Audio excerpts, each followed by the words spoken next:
Hey, let's start this show. For Thursday, May 13th, 2021. Welcome to This Is Only a Test, the official podcast of Tested.com.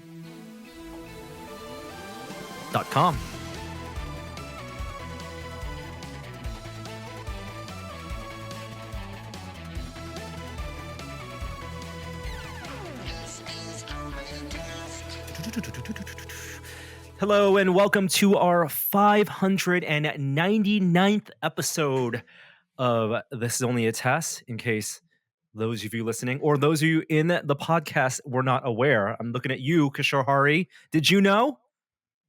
I knew because I put together our briefing document this week. So and I saw the number. You numbered it. Yes. Well, maybe Jeremy Williams, who's here as well. I did not know. It was really for your benefit. No idea. Yeah. As far as anniversaries and milestones go, we're not going to make a big deal at episode 600, but it's just every time we hit that 100 episode marker, it just reminds us that's another almost 2 years have passed doing this podcast. It's a lot of podcasting. And as we've been podcasting, if you listen to last week's episode, we tried shaking things up, and we got a lot of feedback. We asked for the feedback. We heard the feedback. A lot of people, maybe some people liked it. Thank you for appreciating our effort to make some changes, and a whole lot of you didn't want to see a lot of changes. We're gonna continue evolving the format of the show. I think we appreciate the fact. I certainly didn't realize that a lot of people listen to the podcast for news. So we're gonna definitely cover some news, but I think we're also gonna. Hey, I joined the podcast for news, so I understand how they feel. It's true. I know, and not everyone is tuned into all the news sites all the time, and they want to hear our thoughts and opinions on it. But also, I think the most fun that we have on the show is when we deep dive into topics that we have things to say about or have been thinking about. And so I think kind of the hybrid model of what this show has been for the past 10 years or so, plus also the kind of freeform discussion that we had with Still Untitled, is what we're going to try this week. So we don't really have a sound cue for this. Do you want to kind of do, is it top stories this week? But let's just roll into it with some quick news catch up. First thing on the docket, we're going to start with a little bit of technology news. Intel launched their Tiger Lake H CPUs. Now, these are, if you follow Intel's the naming of their CPUs. Tiger Lake is their latest generation of across desktop and laptops, and these are the laptop CPUs. The H models are the ones that have the highest TDP, so they can run at the highest clock speeds with the most cores.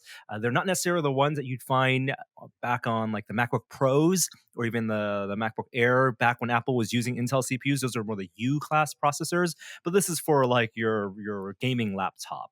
Or your big workstation laptops. And Intel, facing a lot of competition from AMD on the CPU side, on the mobile side, and of course, with Apple slowly moving away and doing their own ARM-based laptops, they need this to really be a hit. And they need it to be a moderate hit. Yeah. Because there's still such a shortage of raw components and microprocessors that I don't think you're going to see many of these out in the real world in the next year anyways. And it's kind of anticlimactic because one of the reasons that you look forward to these Intel announcements across all of computing is also them pushing these out to their OEMs, which previously included Apple. You would then start looking at, okay, when is Apple going to start incorporating these potentially this class of chips onto their high-end MacBook, 16-inch MacBook Pros, for example. And that probably won't be the case this year. And so it's up to OEMs like your HPs, your Dells, your Acers, your Asuses to put these into their high-end laptops. I wonder if Intel is... I'll be curious to see if there's quite the shortage of their chips, because they do their own manufacturing. Everybody else uses Taiwan Semiconductor Manufacturing Company. Everybody, like Microsoft, Sony, NVIDIA, they all do. And Intel doing their own could potentially mean that they could beat other products to market. So I wonder. they're still on technically a larger manufacturing process. They haven't gone down to 5 nanometer, and lower. And the process size, that's all changed now with the whole it's not a literal definition of the space between or the die process, because they do 3-dimensional process wafers now. But this is part of an old roadmap before they had their new CEO and before their new plants are up and running that they're going to invest billions in the States. So, this again, I think, like Kishore said, just needs to do well and stave off and perform well against not only AMD, but whatever Apple is going to throw into the mix later this year on the MacBook Pro side. Moving right along, friend of the pod, Andy Weir has a new book that's out. This is not his third book, but kind of the It's technically his fourth, because if you call The Egg his first book. And The Egg is a short story, right? Yeah, it's a short story. Like, I'm halfway through, so no spoilers. I will say, if you were a fan of The Martian, but were like slightly disappointed with the world building in Artemis, this is sort of a return to form. It really focuses on an astronaut that has to solve a problem. It has a little bit more mystery built into it, and there's math again. Math. The cornerstone of an Andy Weir book. So if people are reading along, hop into Discord and we can kind of chat about it. And this is Project Hail Mary is the name of the book. There's an audiobook as well. It's the same reader as the one who did The Martian. I don't know. I haven't. For Artemis, it was Rosario Dawson. So I don't know, but again, it's an astronaut working the problem, and that's what he's known for. Unlike, of course, The Martian, this was not written, in almost kind of consultation with an audience, where he kind of, as famously as when he wrote that, it was a back and forth, posing the problems to readers of his blog. So I'm curious. I'm excited to get into it. Next up, this is a quick hit. There's a study out of BYU that tells me something I always suspected, is that these night shift modes on your phone, They work. No, they do not work, Jeremy. They don't work. The auto color adjustment, where it detects the ambient light, and then maybe over time of day it shifts to a warmer light to help you sleep better late at night. Nope. There's no statistically significant benefit. Now, are you saying that mode doesn't work, or that blue light doesn't stimulate your brain and keep you awake? Because my doctors seem to think that that's true. Yeah, there is more evidence around the blue light impacts, but I think where it gets dodgy is whether blue light from your phone is enough of a source of blue light to actually disrupt your sleep patterns. I suspect for somebody like our friend Norm, it is, because I've seen Norm and his phone, and it's up here, and it's blue as hell, and it's close to his face for extended periods. But I'm not convinced. I think if you're sitting in front of a desktop and you have multiple monitors, I think blue light could be much more of an issue. So if you're like a gamer that's playing for extended period of time, I'm not as convinced that there's evidence around the phone. I even have these like computer glasses that aren't prescription. They're just yellow tinted in order to make the monitor, hue somewhat easier on my eyes. Are you saying that this does no good either? No, I didn't say that at all. I'm just saying it's not as conclusive as that helping with blue light from your phone. And I love that you just brought out a pair of blue blockers, if anyone remembers that 80s commercial. Oh. My biggest issue with this setting on phones is, as the color temperature changes, and you look at things like photos and you do photo editing, then your sense of the true color of the image is off. And you have to manually disable that, and then it becomes jarring when you're going back from other web browsing to editing a photo app. And so I just prefer to have the color temperature on my monitors and on my phone stable the whole time. And maybe the trick to getting better sleep is just getting more sleep, being more restful. I mean, what do I know about sleep? The kid is off at daycare this week, and I'll tell you, I'm getting a lot more sleep. Kid 1 is off at daycare, and that is life changing. Okay. Sure, you want to talk about this? Wise, it's a company that's maybe known for their smart plugs. They have a wide range of accessories for their cameras, webcams. Basically, they take a lot of their kind of business model is very, very low, almost nil profit margin on hardware, and taking some white box hardware from overseas and repackaging it and developing their own ecosystem of applications to work with their connected devices. They now, I mean, they have everything from cameras to Roomba-like devices, robots to now earbuds, and the Wise Buds Pro are something that you, Kishore, were interested in. I'm actually excited about this. So I'm pretty heavily in the Wise ecosystem. I even ordered the vacuum, not the Roomba one, but actually like a stick vacuum. I've been using these Aukey. They're the 32s as my wireless earbuds, and it has a charging case that wirelessly charge. Wise Buds is coming out with a $60 version, but it has active noise canceling, so pretty equivalent to what the AirPods have.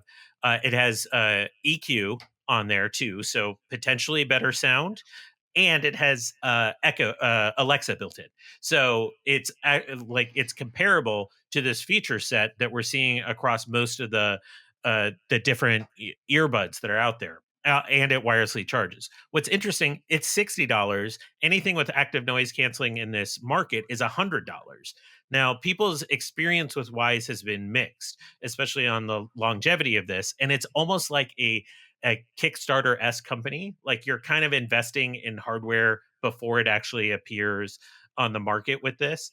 And so I don't know about the quality, but at that price point, $40 less for active noise canceling, and they produced really good hardware in other environments. I'm actually really excited about this, and the wireless charging on this case is going to be good enough. Like how much you don't need high throughput wireless charging for earbuds. There isn't that much battery to charge. So I'm very excited about this, primarily because of the price point and the feature set. Well, And you said a lot of features. I hope they sound good too. right, that's the most important thing is Yeah. the audio quality, and there are a lot of noise canceling earbuds out in the marketplace around now. Every traditional, Bose used to be, Bose and Sony were the ones before Apple to really have a name in noise canceling, but everyone has noise canceling headphones and earbuds. I think I read a review, was it on Engadget, of like what were they, Sennheiser ones, or the ones that were apparently like incredibly sounding. But yeah, I have no idea. These aren't like internet connection isn't required for these, right? Like a lot of the Wise home devices, unlike the other smart outlets, you have to connect to their servers to run it through. But obviously, with headphones and earbuds, you don't have to. And if you read the forums, people are concerned about like how can this company sell hardware at such a low price? Are they doing things like tracking or some privacy invasions? But from what we can tell and from what they've said is they just buy hardware really cheap in large quantities. And are able to package it and sell it at almost no profit margin, just to get people onto their platform. It's kind of like the old Amazon way of doing things. To wrap up, I was going to give some quick COVID vaccine updates. Here in the US, the Pfizer vaccine was approved for 12 to 16-year-olds. They did a study with 2,300 adolescents in that age range. About 2,000 of them had qualified as never been exposed to SARS-CoV-2 prior. So of that, they split that in half. Half got the placebo, half got the vaccine. They found no one that got the vaccine got COVID. Not even hospitalized. No one in the control group got. No one in the vaccinated group got COVID at all. Now that is informed a little bit by the sort of fact that like it's not spreading as much here in the U.S. But this is incredibly positive news. The FDA approved it. It has to go to the CDC committee to actually give final approval, but it's probably going to start being distributed later this week.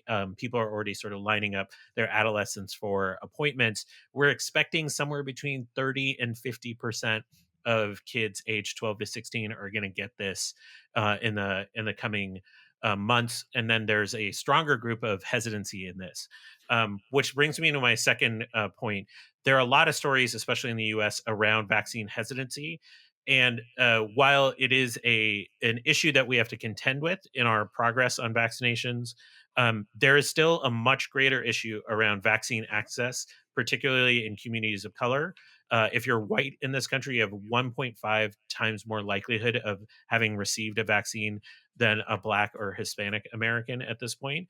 And so issues of access are still primarily driving lower vaccination rates. We saw today in New York, they opened up vaccine access at Grand Central Station and in subway stations, and there are massive lines because it was finally convenient for a whole lot of people.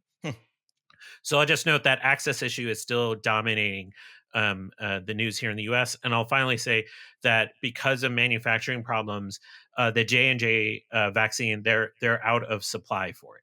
So even though there has been more hesitancy about taking it, they're not able to manufacture it right now, given some issues. So we will be out of supply of that vaccine in short order.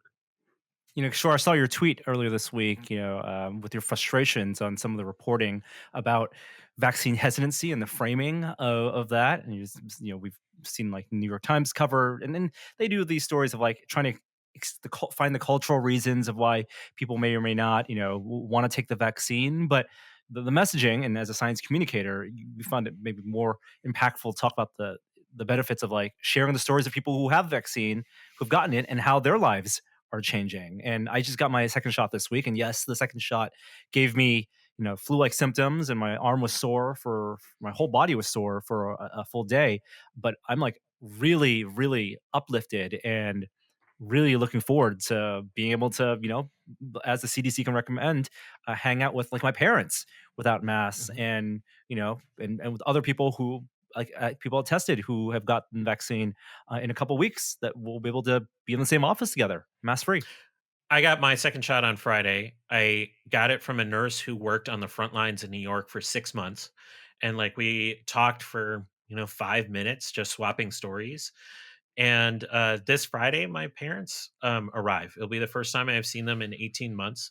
And what means a lot to me about being able to get the vaccine is I can feel my parents are in kind of poor health, and I can feel safe around them, that like I've done at least something to protect them when I'm seeing them again. And I'm really excited for that.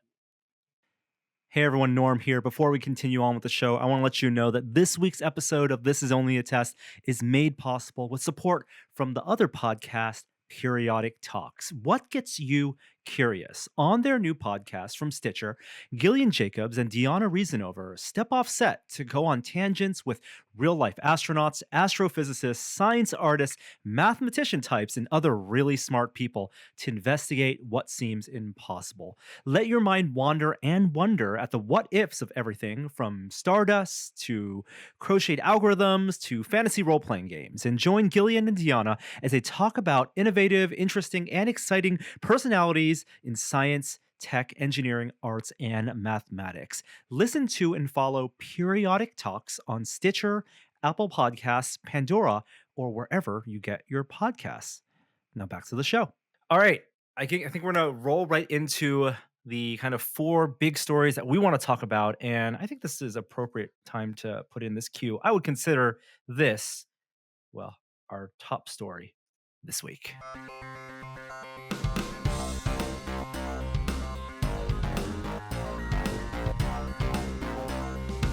Top story this week. As anticipated and predicted and even leaked to some people in the press, HTC announced 2 big new VR headsets at their ViveCon event, virtual event that happened over 2 days earlier this week. We have the announcement of, let's start with the PC side, something that may be more familiar to people who have, or maybe had the original Vive or the Vive Pro. There's now going to be a Vive Pro 2. Vive Pro 2. Now, the Vive Pro 2 looks almost exactly the same from a design perspective as the first Vive Pro. They're very happy with their head strap, with their audio solution, and the big difference, and it has, their inside-out cameras, even though the tracking for Vive Pro still uses Steam VR Lighthouse beacons. It really is the display that's the and the optics that have changed. So now they're using an LCD screen, which I know it may be something we should discuss, Jeremy, because it's a point of contention among VR headset fans. But it has the highest per eye resolution of 2448 by 2448, so a square LCD panel for each eye, and that's a 6 megapixels per eye for a total of, they call it a 5K panel, 4896 by 2448. These will also be by default 90 hertz panels that can run also at 120 hertz. It's RGB subpixel, of course, one of the big reasons they chose going with LCD. And with their new dual Fresnel optics lenses, they have a 120-degree field of view. And this will launch in beginning of June. Pre-orders now, and it will ship June 3rd. The headset itself will be $800. If you want to upgrade it, you already have Vive ones or index controllers, or even an index. But if you want the full kit, it'll be $1,400. Thoughts, So Jerry? it does work with the previous base station and controllers. You don't have to upgrade those. In fact, they didn't update any of the old their ones. So the ID of the design ID of the Vive Pro 2 looks almost exactly like the Vive Pro 1, and they are shipping with the same wand controllers with their base station 2.0s, and that's why this is really for people who want to upgrade, who maybe already have an existing Vive or Index setup and want the higher resolution and the wider field of view. It will be compatible with the Vive Pro accessories. So they have the eye tracker. This doesn't come with the eye tracking built in. There's the wireless system that's an add-on accessory. So this will work with that as well. But with higher frame rate and higher resolution, you're going to have some scaling down to make use of that bandwidth for the wireless transmission.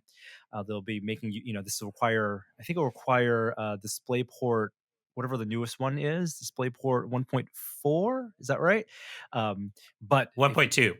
1.2, and there'll be compression if you want to use an early version of DisplayPort.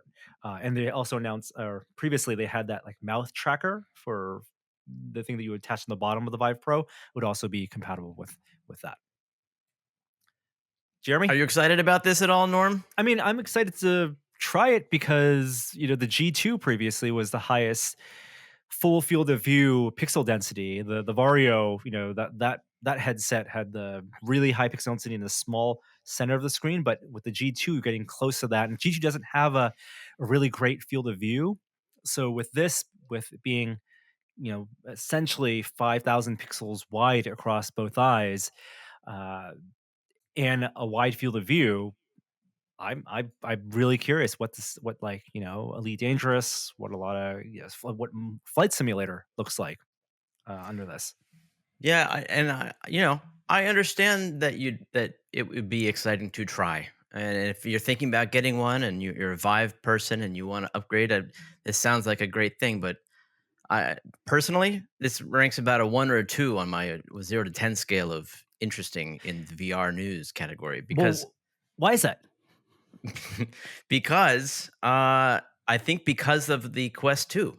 To be honest with you, there's two things. One, whenever I do go downstairs to play VR these days, ever since I've had the Quest 2, I've just used that. And if I want to play PC VR, I will also use that. And it's because of the inside-out tracking. The Vive tracking is superior in every technical way, but the pain of getting those lighthouses to turn off and on, let alone install them and plug them in and get them mounted when you first buy the kit, is just way more friction than I'm interested in to play VR games. But probably more importantly is the tether. There's just a completely different depth of immersion when you are playing wireless. You have no sense of direction at all. When you're playing tethered, you not only keep that sense of direction because the cable's sort of pointing you to where your computer is, but you also have to manage it. You have to step over it or get tangled in it and accidentally trip, and sort of manage that encumbrance. So I mean, even, and we'll talk about PlayStation, I'm sure. Even that is like, if it only wasn't tethered. It's like that one little bit of friction actually matters to me. If VR is about immersion, I mean, that's a factor. And so if the only new features that this gets me are resolution, um and a little bit of field of view, I have a G2, like you mentioned. It's pretty close to this in terms of resolution. And the field of view doesn't bother me that much, although I do prefer the index for the wide field of view. I don't feel like that's enough of like a thing to make me like really need it, in the sense that like something new like eye tracking or foveated rendering or some integrated haptics like the Sony headset's supposed rumored to have. Like, these are new things that I really would like to see what is like. But this I can kind of imagine. I kind of imagine what it's like, and it's not for me. Yeah, I think friction was an important word there, and I'm glad you didn't. Price is a whole other thing. I think it's unfair to compare price, even though that's a lot of consumer decision boils down to affordability, and $300 is such an aggressive price point. But we know Facebook's taking a loss at selling that, and so it's unfair for a company. It's tough to compete, right? So they have to.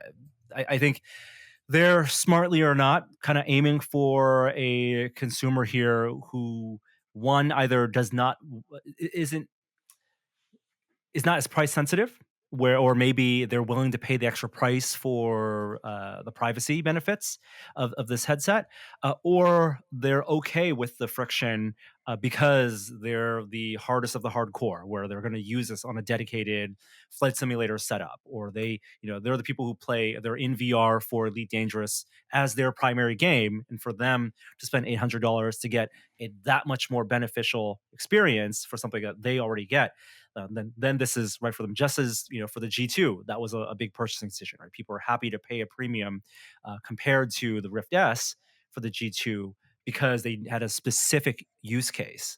And maybe that's the quantities that this headset's going to be for. It's not going to be like with the first Vive. It feels, it's a Vive Pro, right? This is the Vive Pro 2, not the Vive 2.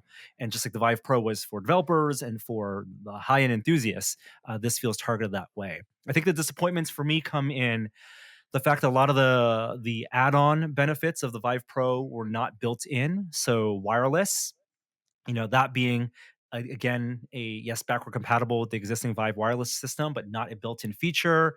And things like the eye tracking that was also an aftermarket accessory, that not being built in, I feel like maybe not so much missed opportunities as just conscious business decisions, because they can make margin on selling accessories, and they need to sell money. They need to make money on hardware. They're not a software company, right?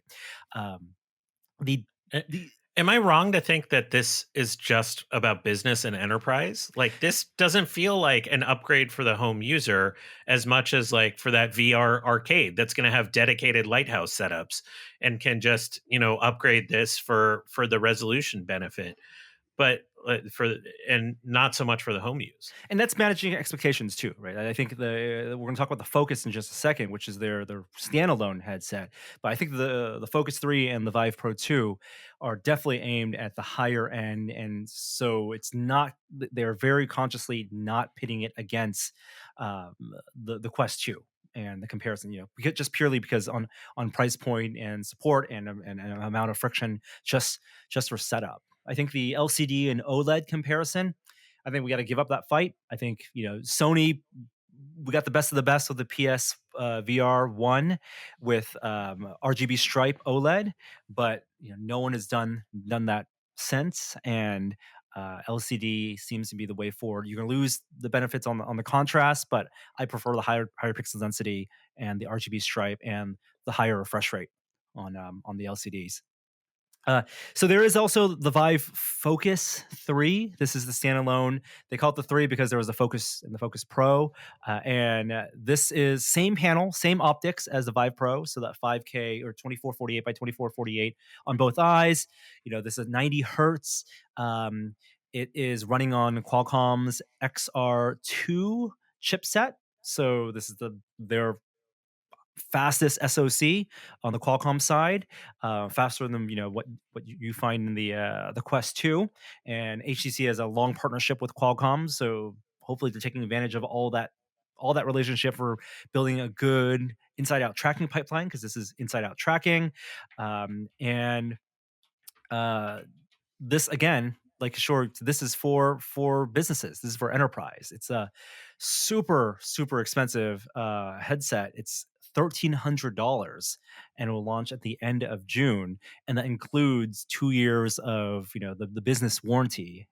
And so I think Oculus has a Business Quest 2 that they sell for enterprise, and you want that support, you have to buy that one. That's $800, and so this is hovering in that range. There will be streaming over PC. So if you don't, the ecosystem for VR games on the ARM platform that's not in the Oculus ecosystem is small.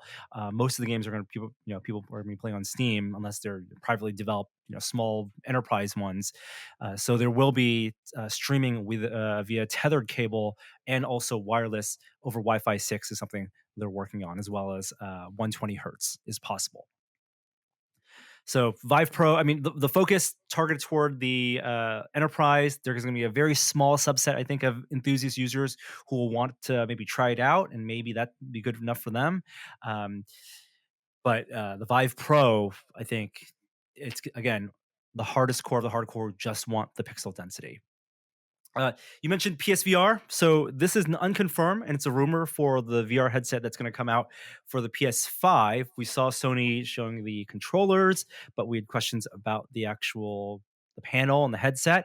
And Upload has sources that says that their headset will have a resolution that will be very high, but will be slightly less than the G2, the Reverb G2. It'll be 2000 by 2040 per eye, or 4000 by 2040 across both eyes, with IPD adjustment and gaze tracking capable of foveated rendering, which I assume they're planning for because they want to maximize the processing power out of the PS5 and tethered as well.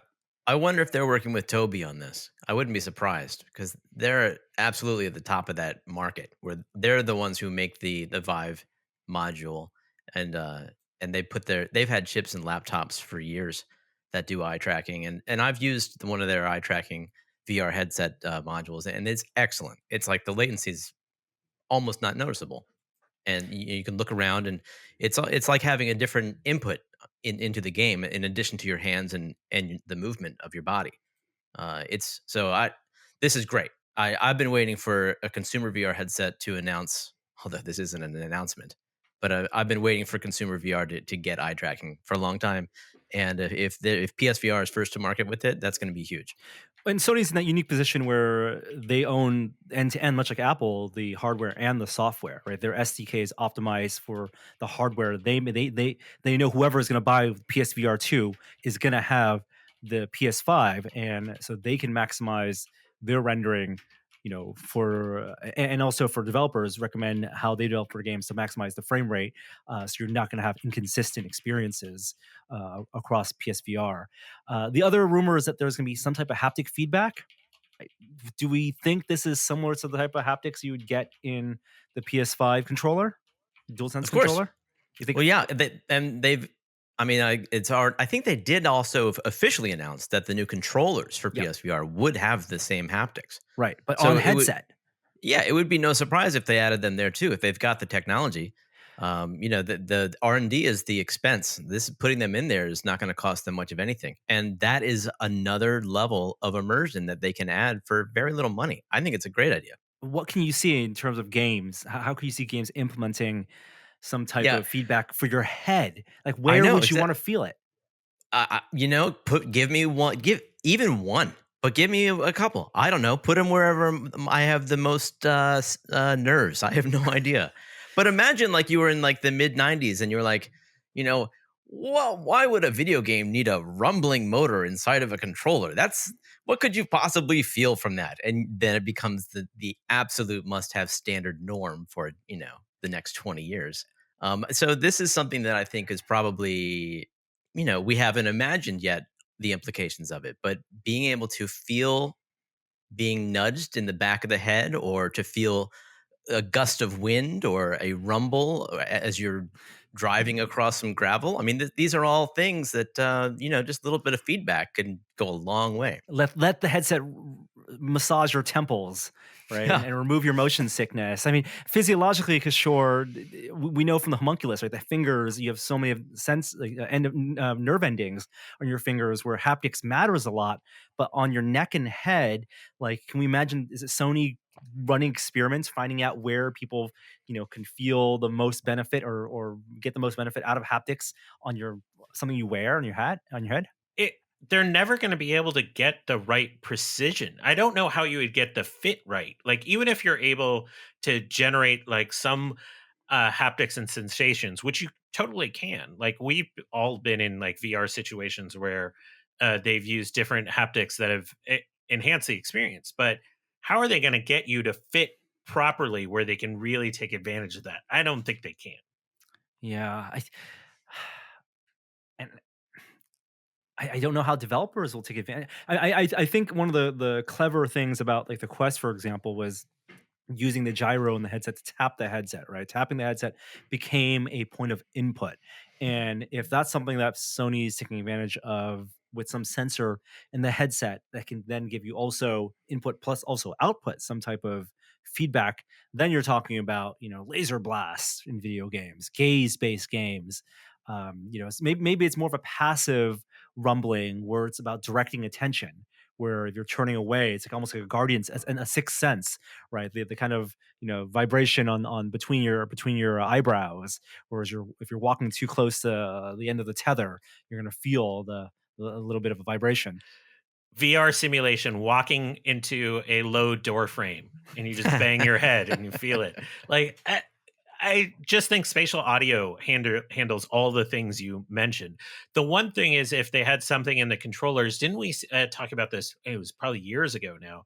Whereas that innovation where there is a way to make you feel heat and cold through Oh my God. a controller. Yeah. Like, Pain. if they could use something like that, that's haptics. That's interesting. But from your description, that's not where they're going with this. Yeah.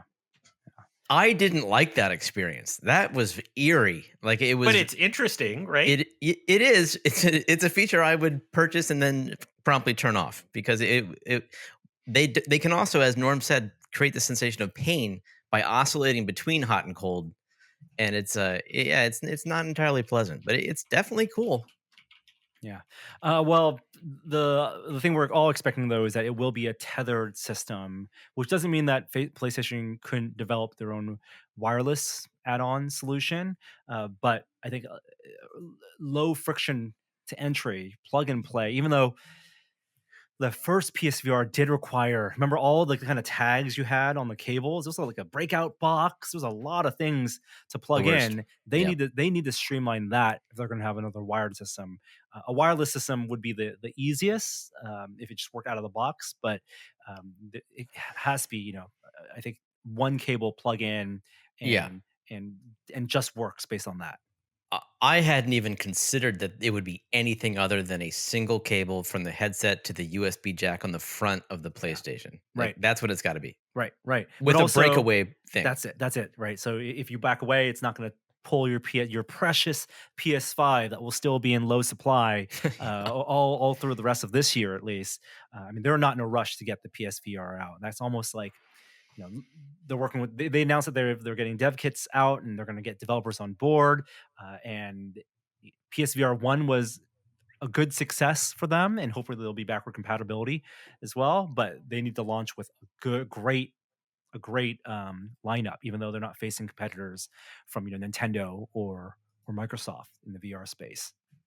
But they need to make it compelling for someone to spend $300, $400, whatever it is, on PSVR 2 on top of what they spent on the PS5.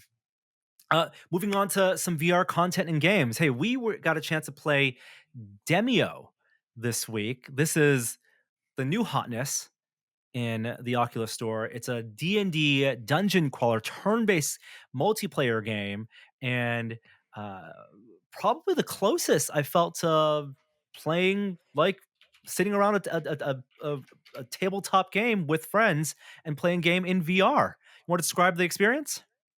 Just to be It, clear, it's on Steam. It's not an Oculus exclusive, Mm. but it's a board game that is in virtual reality, played between 3 people, and it's a Dungeons and Dragons fantasy themed game where you have your men and you move them around, and it's like this perfect mix of a traditional board game experience with what you could do if it was in VR. So the basically the game comes alive.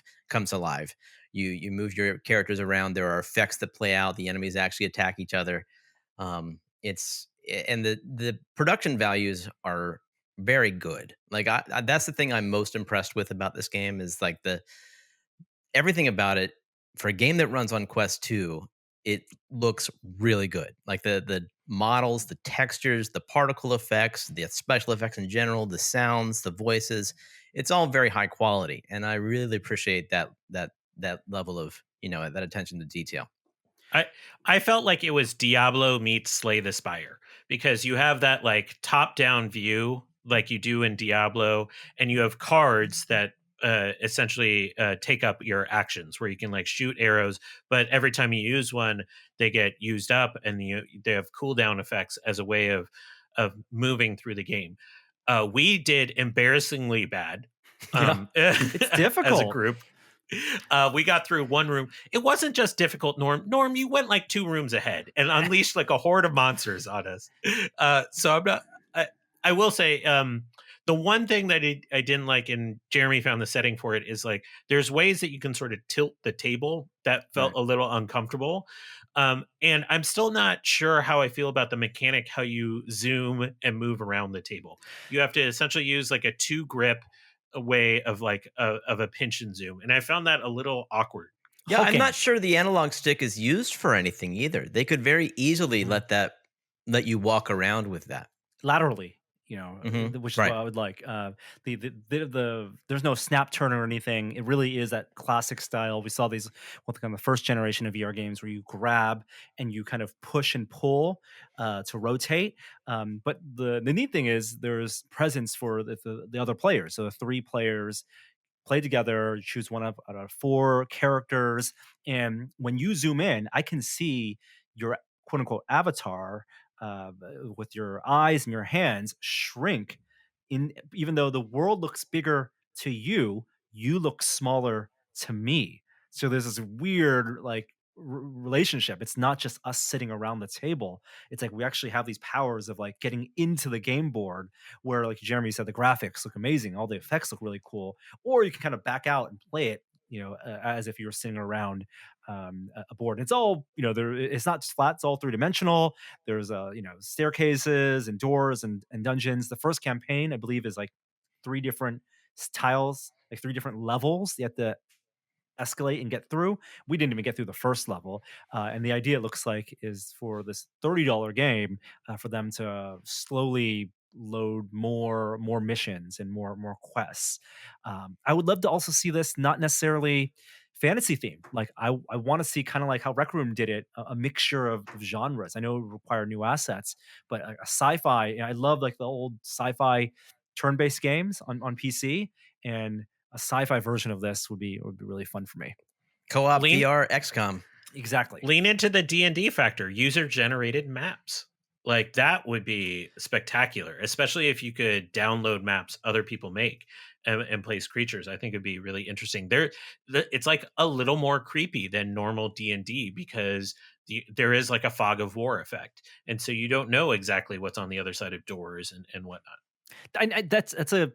I love what you're saying, Kishore, and that's absolutely what I would love for this company to do, is to allow the interface. Interface seems perfect and really ripe for like Halo Forge style map generation, where you can like plant down walls and place enemies and share them with a unique code. That's an incredible amount of development resource to make that consumer facing, user friendly thing. And it all boils down to what their business model is, right? If they're selling this for $30 and it's I don't know how big their team is, but they got to make it worth their while. Um, I could see them charging for map packs, charging for missions. Like maybe down the line, if it becomes successful, then we'll see different art styles, and then maybe they can open this up as a Minecraft style, a user generated platform. They have exceeded $500,000 in revenue in the first 48 hours. I mean, fantastic. It's not bad. Yeah, with no DLC. And also releasing, I think today is the latest season of Population 1. This is the big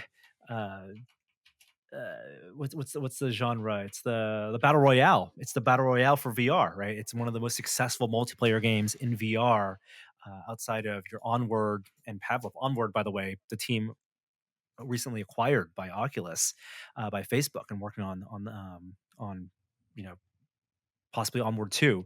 But Population 1 has been doing updates. They did this whole Season 1 update, which allowed change the map a bit, allows you to go inside the big tower.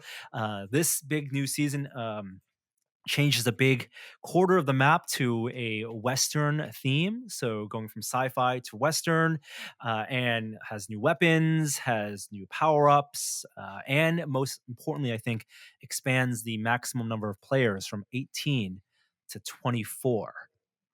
And I did a little playtest with the developers earlier this week, and 24 players feels substantially different. They did a lot more battle encounters, and I still personally would wish for 32. I think is a really good sweet spot for the size of this map.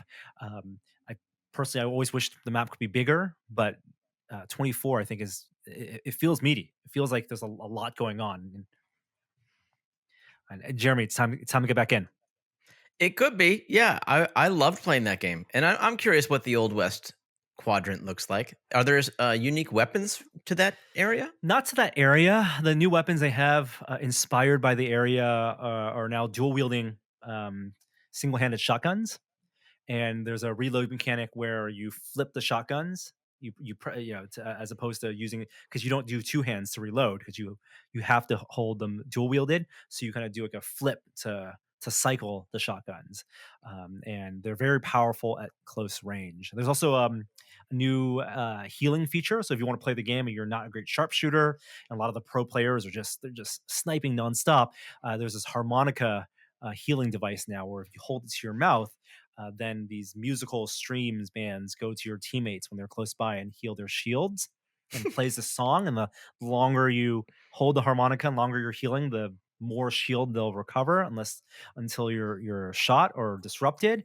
But it also doesn't require that you like blow on the harmonica, or any type of mic input, which I thought would be a hardcore VR thing, right? They'll use that microphone if you're going to have a harmonica, right? It's just hold it up physically to your mouth. That's cool.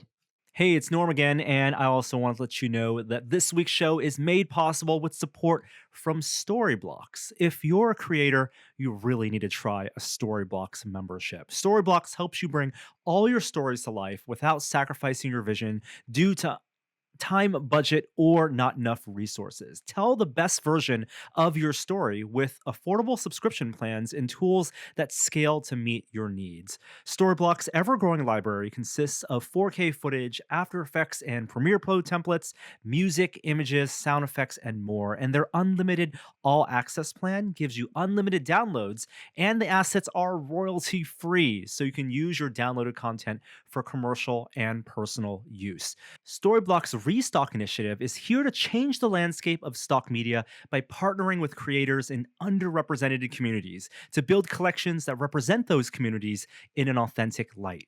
Storyblock's first cohort of filmmakers features the layered experiences of BIPOC and the LGBTQI+ community. Storyblocks will also be launching Queer Spaces and Faces. This initiative will feature 6 new contributors from the LGBTQI+ community, each creating a collection of 50 video clips that feature their community authentically and relatably.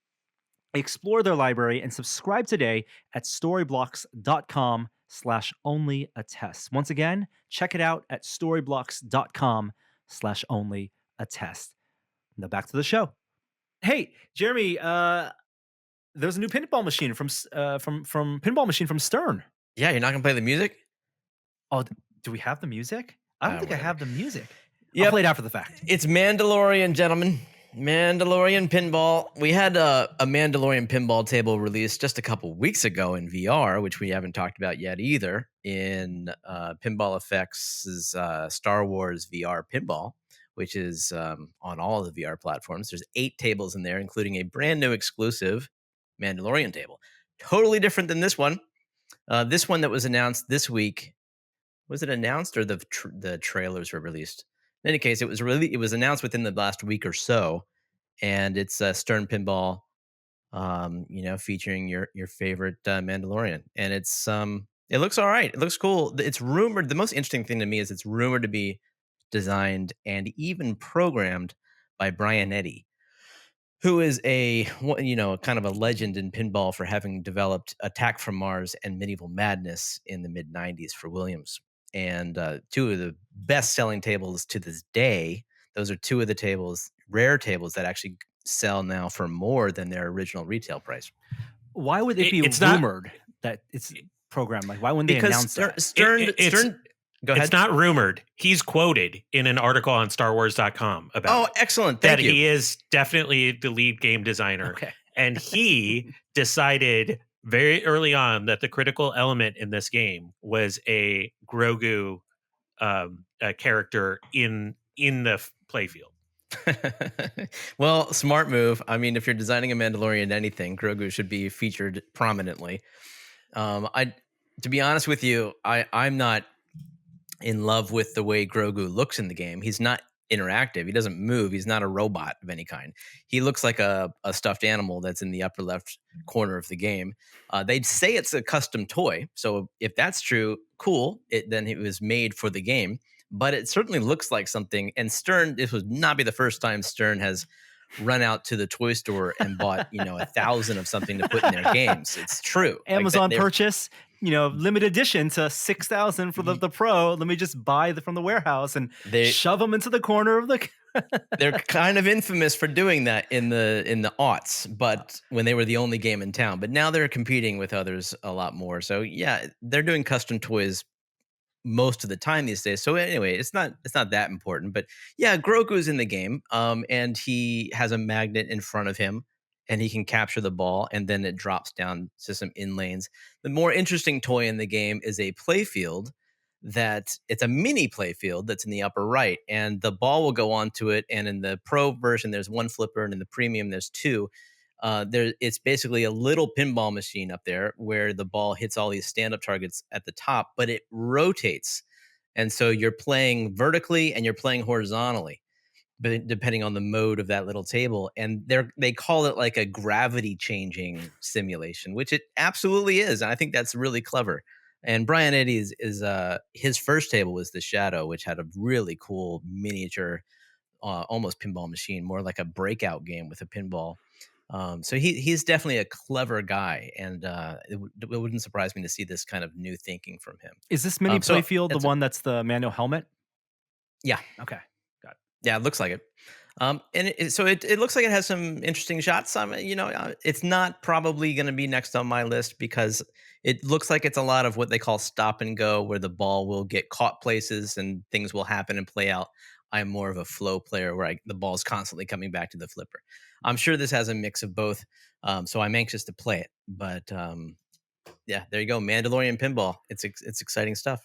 I mean, the art looks great. I like that it's all kind of consistent original art that they're doing now. It's not just like Photoshop filters of of promo art, right? Exactly. So they've paid for and they have things from season 1 and season 2. Even spoilers, right, for the end of season 2, characters in there. I don't know if Frog Lady's in here though. One of the it's the same artist, I understand, that did their re-edition of the Star Wars cabinet, which was all illustrations as well, which looks phenomenal. I'm really glad that Stern has gotten that note and they have done custom illustrations as opposed to photoshopping photographs from asset resources. I mean, even their like comic book inspired one. They're like the Deadpool. Was it Deadpool that they had? It's even like, that's beautifully done, and they're still very much their take on comic book characters. And I think Ghostbusters also, that was really really great illustrated art. And this reminds me a lot of that kind of like like painted style, but like it pops. And is this a game that you look at and you're like, ooh, because there's so much Star Wars fan resource out there for people with 3D files that you look at it and like, ooh, people are going to be populating this with their own little toys that they can 3D print or putting their own action figures, really decking it out?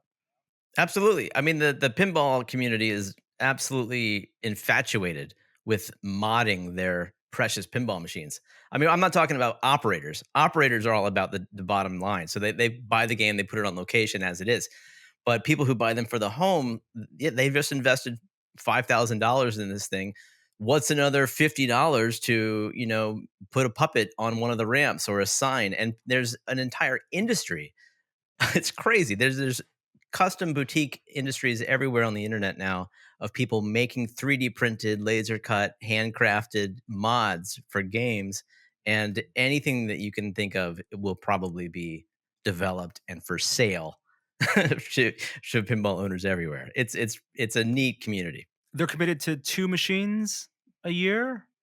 Oh no, they try to get about 4. They try to do 4. Wow. Yeah, but but prices are going up. The price of this game, as it always does, went up, and it's the cost of components is certain too.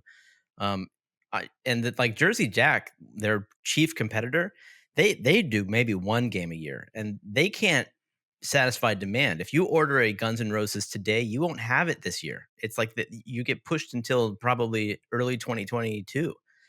They just can't get components and build them fast enough. I mean, why buy NFTs when you can buy a pinball machine and get much more artful and art and enjoyment out of something, and something physical, right? If you're going to spend $6,000 on something, but buy a pinball machine. Very cool. This comes out soon. The reveal where you got to see it in video is next Friday on Twitch, and it usually comes out. Yeah, it ships within a month. Fantastic. Is there going to be a California stream this year? Do you know? I don't think they've announced it. Yeah, I mean, fingers crossed. I don't know how events like that will have to work. Yeah, it's something I can't wait to come back. And that's a very cramped space. A lot of the shoulder to shoulder, packed rooms. So it would be difficult to do. Maybe this year, maybe next year. It'd be very fun to see everyone at a California Extreme. Okay, last story we want to talk about. We have, of course, a bunch of new movie trailers, but there's one specifically worth diving into. It is not an MCU trailer, although it is a Marvel character, and it's Venom, the sequel. Venom, Let There Be Carnage, as the name insinuates. Kishore shaking his head already. It is Venom versus the fan favorite character Carnage, who was teased at the end of the last film. Basically, Venom, but even crazier and more violent. And it's Venom, but the symbiote, a variant of the symbiote, inhabiting a serial killer played by Woody Harrelson.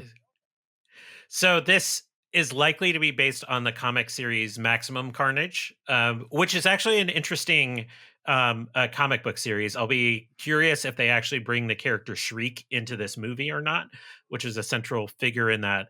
But essentially, Carnage is based off a serial killer, gets the symbiote, battles Venom. It's brutal.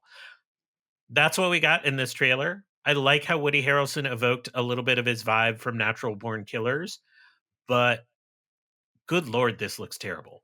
Like every joke in this trailer, was just a giant miss. It's like comic-y without like any of the fun. It's like it's trying to make jokes, but it's in this environment that's like brooding and grim.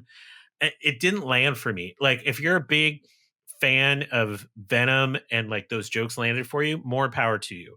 But off the top, the first thing they show is like basically Venom cooking for Tom Hardy, the Eddie Brock character, and I was like, this like takes I found away. that charming. I found really first of all, the best part of the first movie was the fact that Tom Hardy does the voice Yeah. for Venom as well as plays the Eddie Brock human character, and so he's just acting against himself, and they're really leading into this dynamic of these conversations basically in his head that only he can hears between Venom and Eddie, and the whole first scene of Tom Hardy just walking around his apartment while the symbiote is cooking him breakfast messily. It's a sight gag. I mean, this is totally the kind of nonsense I would expect of a Venom movie. This looked to me like they were trying to appeal to the Deadpool audience. Yes, I think that, yeah, that it felt like it. The problems I had with the first movie, the villain was super cringy. The whole evil tech company storyline was boring. It does look like Michelle Williams is coming back as his girlfriend. Who, if you watch the first movie, there were interesting things that happened with the symbiote there. And the thing they don't really advertise is that this is directed by Andy Serkis. Wow. Yeah, Andy Serkis directed, I think his first film was that Jungle Book movie that was on Netflix. Not the Jon Favreau Jungle Book one, but there's a competing It was one. beautiful to look at, but the story kind of left something to be desired, which is probably what we're going to get in this movie. Is Andy Serkis in Venom? I don't think so. don't I don't think think he so. would do the both performance capture, and I mean that would be shoehorning himself into a thing that, you know, him taking a role as a director probably doesn't want him to do. Although they might make use of, he runs a performance capture facility and like a whole like business around that, and so taking advantage of those technologies and, you know, his expertise and his team's expertise for performance capture could be something. And you mentioned Shriek.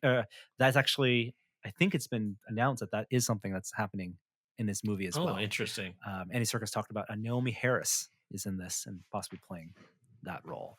It's set in San Francisco. I'm a sucker for superhero films and comic films and action movies set in San Francisco, even though I don't know, you know, probably shot in Vancouver or Atlanta, but whenever they get any type of B-roll, like, oh, that's a nice shot of the city. You know, obviously it's not a COVID era San Francisco. It's but for MCU fans, this will not have any tie-ins with the MCU, although it may have tie-ins with Spider-Man, because after the next Spider-Man film, that's theoretically the last time we'll see Tom Holland's Spider-Man a part of the MCU. And this opens the door, if this movie is successful, for a Venom 3 to actually intersect with the Tom Holland Spider-Man under the Sony umbrella, of course. Only in theaters later this year, Venom 3 or Venom 2.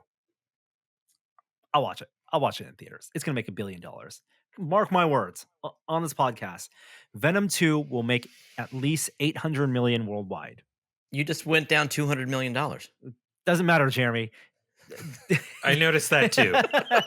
At least 800 million worldwide. Next week it'll be 600 million and it'll be fine.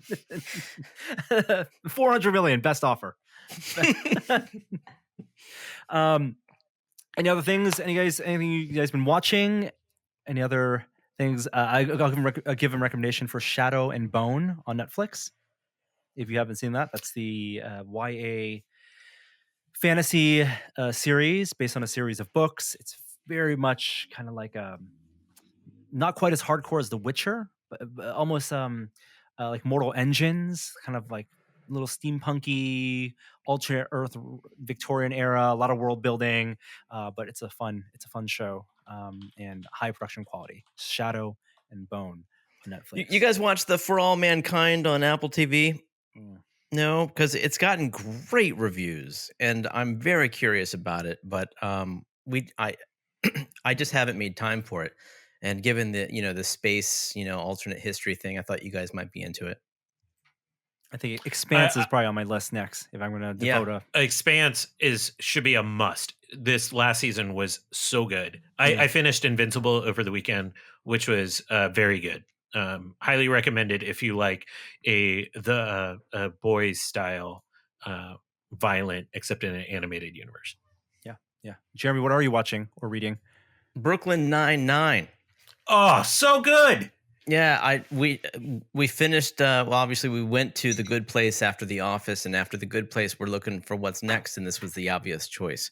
So we just finished season 1. Given that it's like a still running show, we have 6 more seasons to go. Wow. So we're going to be doing this for a while. And that's our evening routine around here, these parts. Love the show. It's very funny.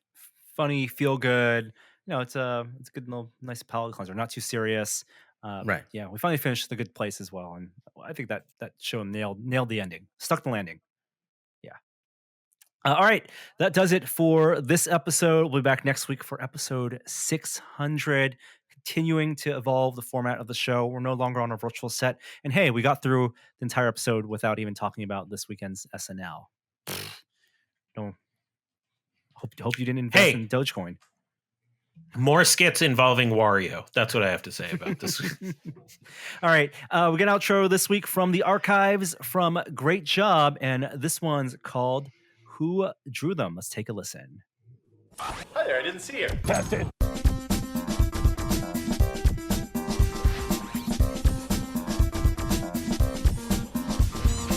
Let me ask you a question, Jeremy. Yeah. Where'd the dicks come from? Yeah. I mean, if you've ever just asked your question, where'd those dicks come from? This show is free. Who did the dicks? Yeah, who didn't? Interesting. Do you want to know the premise, Jeremy? Well, I kind of get it. I kind of get some kids drew some dicks. Talk about an underrated show, American Vandal, season 1 and 2. Go watch it. It's on Netflix. Yeah, that's a good one. You're welcome.